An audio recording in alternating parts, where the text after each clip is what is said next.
नरेंद्र मोदी उसी रूप में भारत में आए हैं और भारत में जितने भी भ्रष्टाचारी या परिवारवादी हैं उसको उखाड़ फेंकने का बीड़ा उठाया है।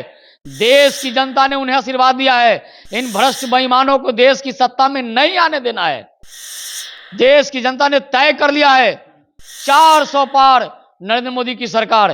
देश में अब भ्रष्टों की कोई चलने वाली नहीं है। देश की जनता इन भ्रष्ट बेईमानों को सत्ता में आने नहीं देगी, चाहे कितना भी जतन कर ले, कितना भी प्रयास कर ले, कितना भी एकजुटता कर ले। बिहार के नेता प्रतिपक्ष भी दिल्ली गए हैं, कह रहे थे हम लोग सब लोग पहुंचे हैं, सारे भ्रष्ट मिलके एक ईमानदार को उखाड़ फेंकेंगे। अरे इस देश में जन्म लिए हो जिसमें राम और कृष्ण की ये भूमि है। भगवान राम ने रावण की सेना को ध्वस्त किया और भगवान कृष्ण ने कौरवों की सेना का सत्यानाश किया।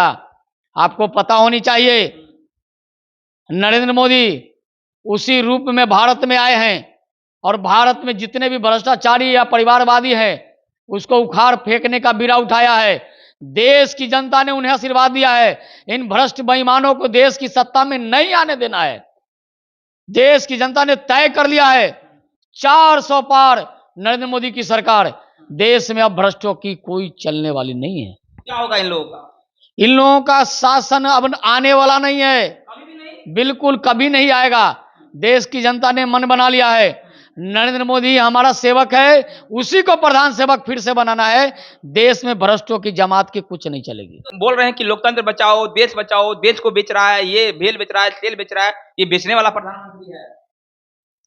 नरेंद्र मोदी ने जब भ्रष्टों पर लगाम लगाया, जब बेईमानों पर लगाम लगाया, जब परिवारवादियों को आगे बढ़ने से रोका, तो ये लोग बेचैनी में हैं।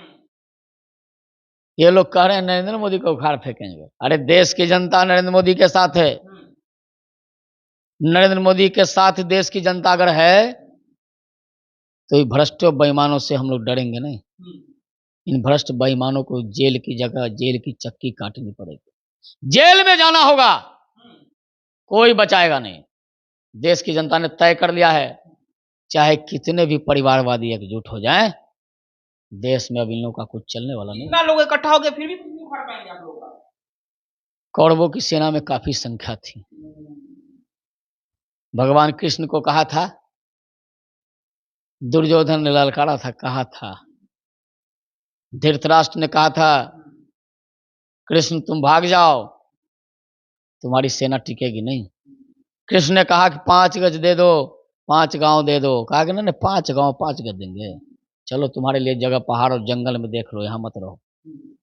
लेकिन कृष्ण ने हार नहीं माना और अर्जुन को अपने साथ लेकर पूरी कौरवों की सेना को ध्वस्त कर दिया, धूल चटा दिया।